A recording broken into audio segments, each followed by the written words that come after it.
안녕하세요. 뉴스핀 김준희 기자입니다. 올해 들어 서학개미들의 해외 주식 투자 금액이 역대급을 계속 경신하고 있는데요. 우리 전문가 두 분 모시고 얘기 나눠보도록 하겠습니다.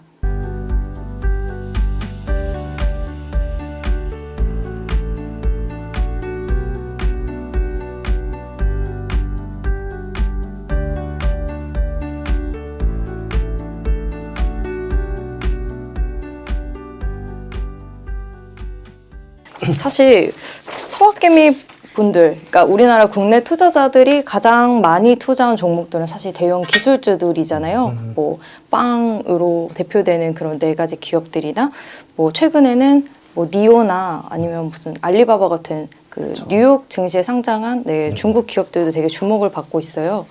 좀 이런 대형 기술주는 어떻게 앞으로 가리라고 보세요? 일단 저희가 우려했던 건 이게 블루웨이브가 될 경우에 상업까지 전부 다 민주당이 잡게 될 경우에는 대형 기술주들이 분사가 될 수 있을 만한 그런 걸 조금 저희도 우려는 했었어요. 저희도 지금 KB 저희 미국 주식 그 모델 포트폴리오에는 대형 기술주 비중이 높았기 때문에 그걸 우려를 했었는데 지금 상황에서는 약간 이제 상원은 공화당이 조금 잡을 수 있을 게 조금 더 우세하다라고 좀 나와 있긴 하지만 그건 이제 1월 달에 좀 까봐야 알겠지만요.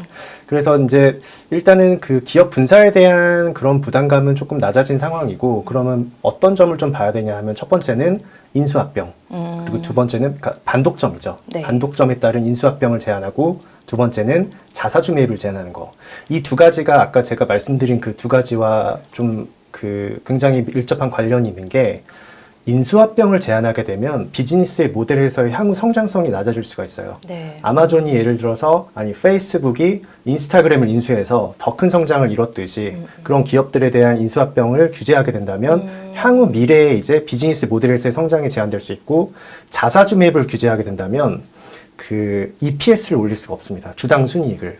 보통 이제 미국의 기업들이 가장 많이 하는 게 돈 써서 주가 올리는 게 자사주 매입으로 주당 순이익을 올리는 그런 효과를 가져왔었는데 그걸 하지 못한다면은 아마존을 제외한 다른 기업들은 조금 영향을 많이 받을 수 있을 것 같아요. 왜냐하면 아마존은 유일하게 자사주 매입 없이 EPS가 상승하는 기업이었기 때문에 아마존을 제외하고는 자사주 매입 부분에서는 조금 영향을 많이 받을 수가 있고 그리고 그 인수합병을 제한하게 되면 아마존도 똑같이 조금 규제를 받을 수가 있죠. 그래서 그 두 가지를 좀 생각해 보면 규제는 앞으로도 이어질 거다. 여전히 민주당에서는 강하게 지금 이 대형 기술주들에 대한 규제를 진행을 하고 있었기 때문에 그게 하루아침에 이렇게 없어지진 않을 것 같다. 그래서 조금 대형 기술주 비중을 내년에는 조금 줄이는 것도 한번 생각을 해봐야 될 것 같습니다.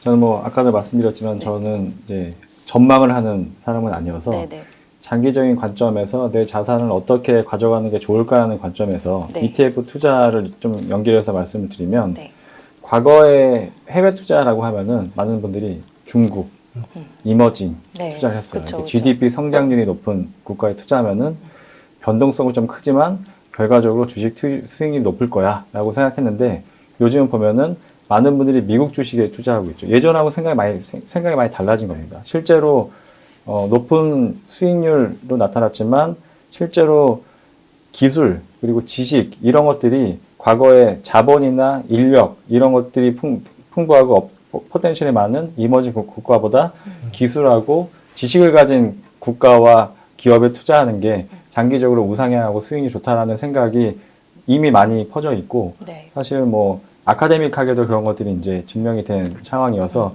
단기적으로는 사실 올해 코로나 때문에 기술주들이 너무 많이 올랐다고 생각하실 수도 있고 조정이 당연히 올 수도 있긴 한데 장기적인 관점에서 본다면 앞으로 세상을 바꾸는 이런 혁신을 할 수 있는 기술과 지식을 보유하고 그런 것들을 활용할 수 있는 그런 기업에 장기적으로 투자하는 게 계속 투자하는 게 맞는 것 같다라고 생각하고 있습니다.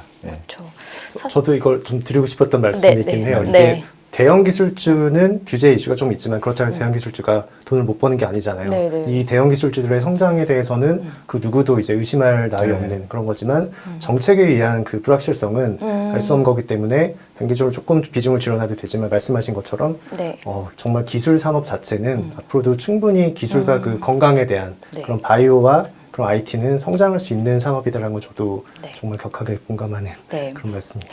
네, 사실 그 대형 기술주 같은 경우에는 현재 뭐 고평가 논란도 이미 나오고 있잖아요. 근데 그럼에도 불구하고 두 분이 말씀하신 부분을 이제 종합해 보면 아무래도 미래 산업이고 앞으로 계속 성장성이 있기 때문에 그래도 지금 계속 투자 비중을 높여야 된다 이런 입장이세요? 그러니까 비중은 조금 줄여야 한다고 보셨지만 그렇죠. 규제에 대한 결과적으로는 그 미래 성장성은 의심할 나위가 없지만 규제에 대한 부분을 고려했을 때는 대형 기술주는 네. 살짝 지금은 조금 비중을 조금 네. 줄여놔도 되지만 네. 그렇다고 해서 IT 전체를 줄일 필요는 없다고 생각을 해요. 네네. 네. 아, 알겠습니다. 이제 바이든 시대에 어떤 식으로 포트폴리오를 구성해야 하나 이런 게 가장 이제 궁금할 것 같아요. 이제 개인 투자자 입장에서는 아무래도 그러니까 어떤 종목을 사야지, 어떤 섹터를 사야지 생각은 하지만 뭐 어떤 뭐 기술주에는 몇 퍼센트 좀 비중을 두고 뭐 바이오나 이런 섹터에는 좀 어느 정도 관심을 두고 이런 식으로 좀 전문가분들이 보셨을 때는 어느 정도 비중을 나누는 게 좀 분산 투자 효과가 크리라고 보세요? 네, 일단은 뭐 말씀드린 것처럼 장기적인 관점에서 봤을 때 미국 기술주들의 투자 메리트는 여전히 있고 그렇기 때문에 그 비중을 뭐 크게 줄이거나 그럴 필요는 없을 것 같고요. 네. 분산 투자 관점에서 봤을 때 전 세계 주식에 투자하는 그런 뭐 MSI 월드 그런 주식을 기본적으로 좀 가져가는 상황에서 뭐 내년에 이제 바이든으로 인해서 세상이 약간 바뀐다고 하면은 뭐 신재생 에너지 관련주라든지 말씀드린 인프라 관련 주식 이런 것들도 일부 포트폴리오에 편입하는 것도 네. 괜찮을 것 같다고 생각합니다. 네. 일단은 저희는 그 IT 쪽에서는 5G 비중을 조금 늘린 상태고 거기에 따라서 다른 이제 기술주 중에서는 이제 대형 기술주의 뭐 바로 뒤에 있는 애들 2, 3등 하는 이제 규제를 피하면서 성장을 하고 있는 그런 네네. 기업들 그래서 IT 비중을 조금 많이 가져가고 있는 편이고요. 그 외에는 이제 커뮤니케이션이라든지 게임이라든지 이런 산업이 들어가 있는 그런 커뮤니케이션 섹터도 조금 이제 비중을 나눴고 그 외에는 산업이라든지 경기 소비재 그래서 이런 쪽을 조금씩 분산을 해서 네. 투자를 하시고 마지막으로 이제 친환경 기업 이런 네. 것도 조금 넣어서 조금 이제 정책에 대한 수혜도 조금 가져가는 게 네. 괜찮지 않을까 생각을 합니다. 네네.